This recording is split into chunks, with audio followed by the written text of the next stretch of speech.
যে ফ্ল্যাটে পরিচারকের কাজ করতেন সেই ফ্ল্যাটে কাজ ছেড়ে দেওয়ার পর মনে করলেন যে চুরি করা যাক, তো চুরি করেছেন। নগদ টাকা, গয়না, ল্যাপটপ, ফোন, আইপড। এই আইপডটা চুরি করেই ফেঁসে গেছে। ঠিক ট্র্যাক করে করে পুলিশ ধরে ফেলেছে। কিভাবে ট্র্যাক করে কোথা থেকে ধরা হলো জানবো, অনুপ রয়েছে আমার সঙ্গে। নিউটাউনে বিলাসবহুল আবাসন, সেই বিলাসবহুল আবাসনে কিন্তু একেবারে চুরির যে ঘটনা, সেই ঘটনা ইতিমধ্যেই চুরির ঘটনা ইতিমধ্যে গ্রেপ্তার এক দামি গাড়ি, ল্যাপটপ থেকে শুরু করে অনেকগুলি সোনার গহনা সহ 50 লক্ষ টাকা জিনিসপত্র নিয়ে চুরি করেছিল। এবং এই যে ঘটনা, তারপরে পৌঁছে হাওড়া স্টেশন। যদিও ট্রেনে ওঠার আগে পুলিশের জালে কিন্তু ধরা পড়ে অভিযুক্ত যুবক। একেবারে এরপরেই যে আইপ্যাড চুরি করেছিল, সেই আইপ্যাডের জিপিএস লোকেশন ধরেই পুলিশের পক্ষ থেকে সেই যুবকের কিন্তু সচরের সন্ধান পায়।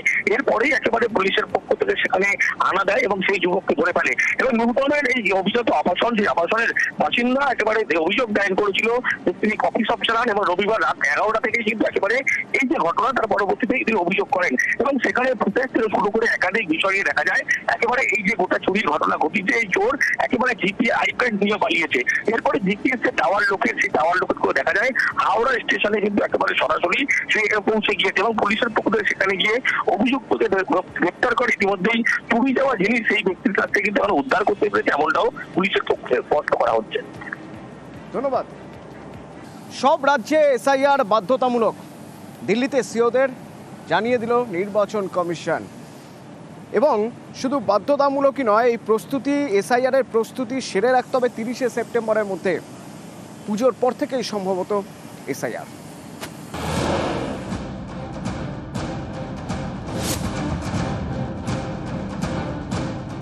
স্পেশাল ইন্টেন্সিভ রিভিশন, ভোটার তালিকার বিশেষ নিবিড় সংশোধন বিহারে চালু হয়েছে আগেই, এবার সব রাজ্যে এসআইআর বাধ্যতামূলক। বুধবার দিল্লিতে সব রাজ্যের সিইওদের সঙ্গে বৈঠক করে নির্বাচন কমিশন। বৈঠকে জানিয়ে দেয় সব রাজ্যকে 30শে সেপ্টেম্বরের মধ্যে এসআইআর এর প্রস্তুতি শেষ করতে হবে। কমিশন সূত্রে জানা গেছে, পশ্চিমবঙ্গ, অসম সহ আগামী বছর যেসব রাজ্যে ভোট, সেই রাজ্যগুলিতে আগামী অক্টোবরে চালু হতে পারে এসআইআর। আপনি যদি সত্যি ভুয়ো ভোটার বাদ দিতে চান, তাহলে এই ভুয়ো ভোটার যুক্ত তালিকায় তো নরেন্দ্র মোদী নির্বাচিত হয়ে 2024-এ ক্ষমতায় এসছে।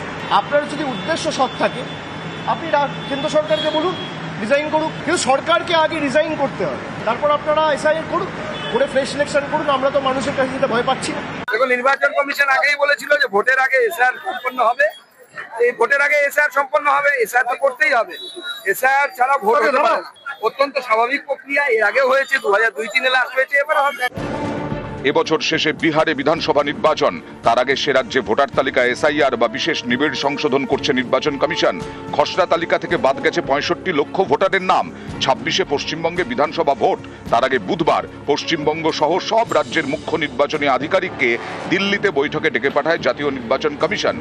এদিন সেই বৈঠকে কমিশন জানিয়ে দিল 30শে সেপ্টেম্বরের মধ্যে এসআইআর প্রস্তুতি সারতে হবে। নিউজ 18 বাংলা। বিজেপিকে সন্তুষ্ট করতেই তড়িঘড়ি এসআইআর সিদ্ধান্ত। 3 মাসের মধ্যে কিভাবে স্পেশাল ইন্টেন্সিভ রিভিশন সম্ভব, প্রশ্ন তুললেন মমতা বন্দ্যোপাধ্যায়। 2-3 মাসের মধ্যে কি সম্ভব পুরো ভোটার লিস্ট তৈরি করা? Is it possible from humanitarian ground or from physical ground? আপনি 2 বছরে খাওয়াটা একদিনে খেতে পারবেন?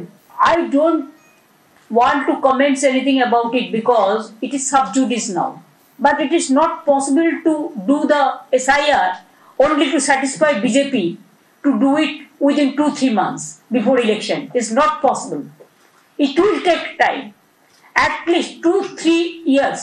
It is not that election commission should be work out any policy, what BJP will say. They have to see that democratic system should be strong and it should be safe and sound. There never be a party. They have to protect the democratic situation, democracy. And India democracy, one of the biggest democracy. And if they don't do it, then the time will say the real things. And Bengal case is pending with the Supreme Court. Let us see. Special intensive রিভিশনের বিরোধিতা মানে সংবিধানের বিরোধিতা করা, বলছেন শুভেন্দু অধিকারী। वो unconstitutional है, सीधा संवैधानिक बॉडी को चुनौती दे रहा है, देश की संविधान को चुनौती दे रहा है। और ममता बनर्जी ये बात खास एक समुदाय को और बांग्लादेश से जो घुसपैठिया आया है, मुस्लिम घुसपैठिया और रोहिंग्या को शेल्टर देने के लिए बता रहा है। उनकी पार्टी 5 डिस्ट्रिक्ट में जो डीईओ है, डिस्ट्रिक्ट इलेक्शन ऑफिसर है, उनका पास ऑलरेडी BLA 2 का नाम दाखिल किया है। ममता बनर्जी का पार्टी का लोग BLA 2 का फॉर्म नाम दाखिल कर रहा है और उन्होंने सार्वजनिक रूप से SIR को खिलाफ बोल रहा है। ये तो अपने जो स्पेशल वोट बैंक है तुष्टिकरण का राजनीति के लिए बोल रहा है। টাকা দিয়ে বার্থ সার্টিফিকেট 500 টাকা, 500 টাকা দিলেই বার্থ সার্টিফিকেট পাওয়া যাবে। আবার কখনো কখনো 500-র বেশি চাওয়া হচ্ছে। আসলে ওজন বুঝে এও সম্ভব? পঞ্চায়েতকে টাকা দিয়ে বার্থ সার্টিফিকেট বার করা হচ্ছে। বাদুড়িয়ার ঘটনা, জানবো বিস্তারিত। অনুপম রয়েছে আমার সঙ্গে। অনুপম,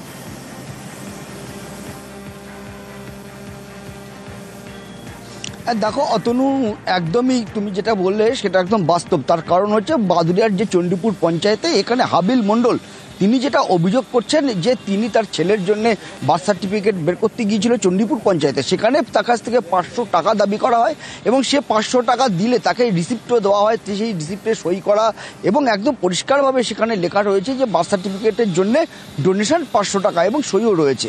এবং এই বিষয়ে তিনি এই যে হাবিল তিনি যেটা দাবি করছেন যে শুধু তার কাছ থেকে না, এই চণ্ডীপুর পঞ্চায়েতে প্রতিটা মানুষের কাছ থেকে এই বার্থ সার্টিফিকেট এবং ডেথ সার্টিফিকেট তুলতে গেলে 500, নিম্নে 500, উপরে 1000, 1500, 2000, 5000, যেমন মানুষ যেমন তার অর্থ তেমন টাকার পরিমাণ চাওয়া হয় এবং সেই টাকা নেওয়া হয় এবং তাদেরকে রসিদ দেওয়া হয়। প্রচুর মানুষ আছে যারা ভয়ে তারা মুখ খুলতে পারে না, কিন্তু এই ভদ্রলোক তিনি মুখ খুলেছেন, তিনি প্রতিবাদ করেছেন, তিনি জানিয়েছেন। কিন্তু এই বিষয়ে কিন্তু এখানকার যে এই পঞ্চায়েতের যে প্রধান তিনি কিন্তু একদম মুখ খুলতে নারাজ। তিনি কোনো কথাই তিনি বললেন না, তিনি আমাদের কাছ থেকে এড়িয়ে গেলেন। এবং এই বিষয়ে যখন আমরা বাদুড়িয়ার ভিডিওর সঙ্গে আমরা একাধিকবার যোগাযোগ করার চেষ্টা করেছি, কিন্তু তিনি কোনো রকমেই আমাদের সঙ্গে যোগাযোগ করলেন না, পুরোটাই এই বিষয়টা আমাদের কাছ থেকে এড়িয়ে গেলেন। এবং তারপরে অবগত্যা আমরা পঞ্চায়েত সমিতির যে সভাপতি তার সঙ্গে আমরা যোগাযোগ করি, তিনি যেটা বলেছেন যে তিনি কিছু জানেন না, তিনি বিষয়টা খতিয়ে দেখছেন, যদি এরকম কিছু হয় তাহলে তিনি অবিলম্বে এর ব্যবস্থা নেবেন। যদিও এই যে চণ্ডীপুর পঞ্চায়েতের প্রতিটা মানুষ এবং একাধিক মানুষের কিন্তু অভিযোগ যে এই চণ্ডীপুর পঞ্চায়েত কিন্তু একদম বলা যেতে পারে দুর্নীতির আতুরঘর তৈরি হয়ে গেছে। এখানে জন্ম সার্টিফিকেট থেকে শুরু করে মৃত্যুর অভিযোগ শুনবো, স্থানীয়রা কি বলছেন শুনবো। ধন্যবাদ। আমার ছেলের বার্থ সার্টিফিকেট পঞ্চায়েত রেজিস্ট্রি খাতায় নাম ছিল যে কম্পিউটার সার্টিফিকেট দরকার। যথারীতি ওটা আমি পঞ্চায়েতে নিয়ে গেলাম। পঞ্চায়েতে নিয়ে যাওয়ার পরে ওখানে একটা জমা নিয়েছে। জমা নেওয়ার পরে বার্থ সার্টিফিকেটটা যখন দিতে গেছে তখন বলছে 500 টাকা না দিলে বার্থ সার্টিফিকেট হবে না। আমাদের চণ্ডীপুর গ্রাম পঞ্চায়েত পয়সা হলেই সবাই বার্থ সার্টিফিকেট পাবে, বাংলাদেশি হোক আর ইন্ডিয়ান হোক। এটা ঠিক, চণ্ডীপুর পঞ্চায়েত থেকে বার্থ সার্টিফিকেট ডেথ সার্টিফিকেট নিতে গেলে টাকা দিতে হচ্ছে এবং সেটা 500 টাকা থেকে শুরু, সেটা আরও বেশিও আছে। তো সাধারণ মানুষের ক্ষেত্রে খুবই অসুবিধা হচ্ছে, তারা টাকাটা পাবে কোথায়? এটা সম্পূর্ণভাবে বেআইনি এবং অবৈধ। যেটা বাংলাদেশের থেকে রোহিঙ্গা হোক, অনুপ্রবেশকারী হোক, সবার ক্ষেত্রেই হবে। এটা টাকা দিলেই পেয়ে যাবে তারা। অবশ্যই এই বিষয়ে তদন্ত হওয়া উচিত। পঞ্চায়েত প্রধান মুখ খুলতে চাইছেন না, তবে পঞ্চায়েত সমিতির সভাপতি ব্যবস্থা নেওয়ার আশ্বাস দিচ্ছেন। আমার জানা নেই, ঠিক আছে, আমি তো শুনিনি। যদি এরকম হয় তাহলে কি আপনি তার ব্যবস্থা নেবেন? অবশ্যই স্টেপ নেব, অবশ্যই।